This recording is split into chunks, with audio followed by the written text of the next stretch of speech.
From Resident Evil to Amnesia, there's just something special about horror games. We love playing them, but for some reason, we love watching people play them too. Horror Let's Plays have carved out an interesting niche in the scene, with content creators sometimes riding them to YouTube fame and fortune.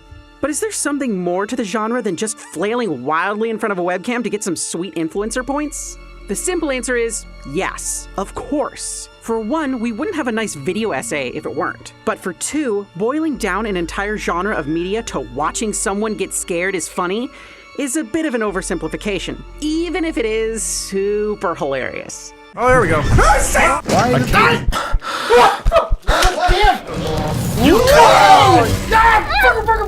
Turn it up. See? You gotta turn it up! But the answer as to why the horror genre is so enjoyable is actually fairly complicated and dips into who we are psychologically as a species. So tape your eyeballs open, because by the end of this, you may actually learn how horror can make you horny? First, it's important to note that scary stories have been around for a very, very long time, and have even affected how some cultural practices have grown and influenced society. Easily the most famous of them would be the boogeyman, a mythological creature created by adults to scare children into behaving properly, lest they be spirited away by the monster in the middle of the night. And this concept spans the entire globe, with Russia's Baba Yaga, Latin America's La Llorona, Japan's Namahage, and more, as well as more recent examples like the internet's own Slenderman. In situations like these, the objective is instilling what is seen as proper behavior in children by telling them of horrible consequences that could befall them if they were to be especially bad. Which, on a psychological level, is both really clever and also incredibly scarring. I remember growing up and having my grandmother tell tales of l'uomo nero, the Italian version of this, who would steal children who didn't want to go to sleep. If l'uomo nero caught a child whose eyes weren't closed in the middle of the night, they'd be thrown into a sack and stolen away. Some variations on l'uomo nero say it takes children who don't eat their dinner, but it serves the same purpose. All of that was total bullshit, by the way. She just wanted to keep me from playing my Game Boy all night long because video games weren't gonna lead me anywhere. Well, who's laughing now, Grandma? Anyway, in these cases, there's a goal to being scared. It's behavior manipulation. Listen to me, or a bad thing will happen. Games actually use scare tactics like these to teach you how to play the game, rather than giving you life lessons or mental scars. Let's use the previously mentioned Slenderman and his game of the same name as a base. The original was a fairly simple walking sim with a horror twist. You wander around with no real direction, attempting to collect 8 pages. As you continue to collect the pages, Slenderman becomes more aggressive and appears more frequently. But this ramping up of difficulty in horror also plays into teaching the player how to react better to Slenderman's movements. You learn early on that looking at Slenderman causes static on the screen, and eventually death. So hey, he's scary? Don't look at him. And once you collect enough pages, you'll hear a loud stomping sound, meaning he's now 100% on your tail, and you'll need to move more quickly. It's all simple and expressed in gameplay rather than dialogue or a long tutorial process. Five Nights at Freddy's does something similar. This time, the tutorial comes in the form of lore drops from a coworker, aka the phone guy, telling you things like, Freddy and his friends tend to become more active as the week progresses. Freddy himself doesn't come off stage very often.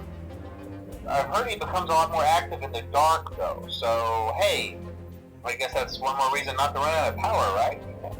There are blind spots in your camera views, and those blind spots happen to be right outside your doors. So if you can't find something or someone on your cameras, be sure to check the door light. Also, check on the curtain in Pirate Cove from time to time. The character in there seems unique in that he becomes more active if the cameras remain off for long periods of time. These are tutorials disguised as plot, and the game is running the entire time phone guy is talking, so there is no stopping. Here we learn specifically that the animatronics roam around. Freddy doesn't come and get you unless you're out of power, properly monitoring Pirate Cove keeps Foxy at bay, and your doors and cameras have blind spots. So that means, realistically, your key objectives are to keep an eye on Bonnie and Chica, with some twists and turns in there for spice as the difficulty ramps up as the week progresses. And we learned all of this from a story telling us exactly what to be afraid and aware of. You know what to look for and what to avoid, and you want to avoid it because if you don't, Dead Space did the same thing with audio and text logs, as well as bloody graffiti on the walls, teaching players to be aware of the vents, telling them what to look out for, and even how to kill the necromorphs. And Silent Hill uses static from its radio to keep you informed if there are enemies nearby. All of these are weaved into a story, rather than holding the player's hand, meaning you're focused on the lore of the game enough to learn how to play the game. No training modes, long-winded tutorials, or excessive mechanic explanations needed, as the story and scares are your teachers. This is something that many games try to accomplish and fail at, but the horror genre just has a way of making it work. And it ends up creating a sense of full immersion and enjoyment that is hard to find in other games. So, okay, that's great and explains what's so fun about playing horror games. But what if you just can't handle playing something scary yourself, but you still want to experience it?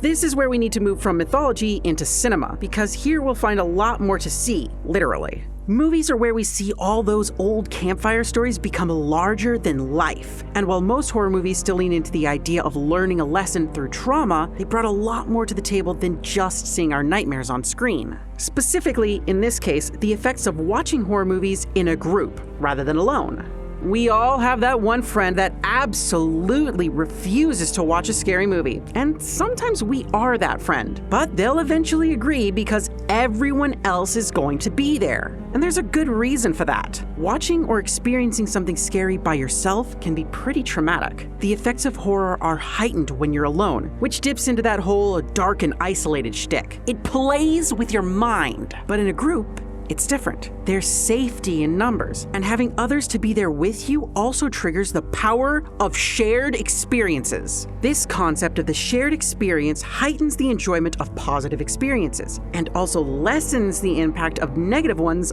on our psyche, meaning the things you like more, and the things you don't like, you can find enjoyment in, or at least tolerate. To further prove this, a study done at Harvard divided subjects into groups of 4. One person was sent alone to watch an interesting video, and others were sent to watch a boring video as a group. Their results found that the group who watched the boring video actually cited having a better time than the person who watched the interesting video alone. So for those who don't enjoy horror or are easily scared, being in a group can drastically change how they experience a scary movie. The same can be said for video games, as the concept of shared experiences go well beyond just sitting in a full movie theater. It's easy to see how popular watching scary video game Let's Plays or streams are, simply based on looking at the view counts on some of the more popular personalities. And to no surprise, in the comments and on social media, you'll see plenty of people saying that this is the only way they can enjoy horror games. The idea of watching someone else play takes away the control they have over the situation, making it more movie-like. Online personalities build a sense of camaraderie over time with their viewers. So, watching your favorite YouTuber or Twitch streamer play a horror game would cause the brain to react just like sitting down with a friend to play it would. This can lead to a higher chance of the viewer becoming attached to one personality, which, let's be honest, can be pretty unhealthy. But we'll get to that. These shared horror experiences, now perceived by the brain as enjoyable even by those who hate horror, bring you closer to the people you experience them with, which can have some additional side effects. Watching horror movies or playing scary games with someone you're particularly keen on can even push those enjoyable experiences to new heights. An intimate shared experience, specifically in scary situations, can simulate the same effects as being in love. This is called the exhilaration or suspension bridge effect. The reason for the suspension bridge effect name comes from the 1974 study done by Donald Dalton and Arthur Aaron to document misattribution of arousal by having men cross a suspension bridge to reach an attractive woman waiting on the other side. The woman, a scientist participating in the evaluation of the subjects, would then give the men a thematic apperception test once they either reached her or reached her and had enough time to relax. The female scientist would then give her phone number to the men, telling them to call her if they had any additional questions after the experiment concluded. The results showed that the men who didn't have time to rest after the bridge crossing were more likely to call the woman compared to those that had time to rest. This was due to the misattribution of their arousal.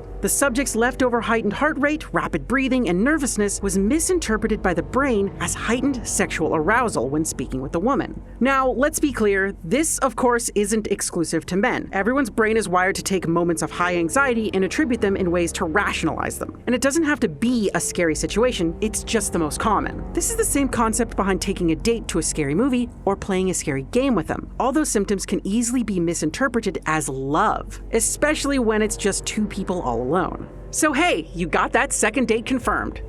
but it was through emotional manipulation. Yikes. This also, as we mentioned earlier, can cause viewers to become increasingly, and sometimes to an unhealthy degree, attached to a certain YouTuber or streamer because the viewer is experiencing those psychological triggers while watching that personality. Again, yikes. Anyway, this is where that earlier mention of horror making you horny comes in.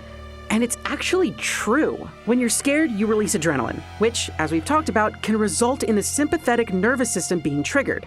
That's that fight, flight, or fright response you hear about so often. But adrenaline does much more than just making you jolt out of your gamer chair after Freddy Fazbear scares the Mountain Dew out of you. It's time to bust out our lab coats because we're about to get into some overly simplified science. Adrenaline is a natural hormone, meaning your body just makes the stuff and uses it when it needs to, i.e. under high levels of stress. In an experiment performed by Dr. Elizabeth S. Mezzacapa, she studied the effects of adrenaline on 26 male students. Half of them were a control group given a saline solution, the others were given the good old fear juice. Those given actual adrenaline showed an increase of negative reactions to the horror films they were shown, and the reactions were far more intense than those in the control group. No surprises there.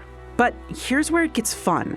While smaller shots of adrenaline are emotionally and physically correlated with negative emotions, high doses relate more to positive effects, like arousal. When injecting higher doses of the hormone into rodents, scientists saw that the fear response quickly turned into an arousal response. Keep in mind, these are under circumstances where subjects are in a controlled environment, with no actual danger present, but that does explain why some people just love the horror genre. Those tense moments raise their adrenaline levels and tickle their brains in just the right way to get them ready for some horizontal monster mashing. So the next time you think scary games are just about jump scares and increasing your viewer count, think about your old friends at Inside Gaming and you'll remember that all the crazy amounts of Five Nights at Freddy's porn you see is just a natural response to those high doses of adrenaline. Thanks for watching Inside Gaming, and we'll see you next time. Boobs. Titties! Yeah, that's right. No matter who you are, where you live, or whether or not you're even alive or dead, everyone loves boobs. People have been sex obsessed as far back as recorded history can take us. So naturally, when it comes to video games, there are more bouncing meat balloons than you can shake a flesh stick at. Ugh. Yeah, buckle up. It's gonna be a lot of that.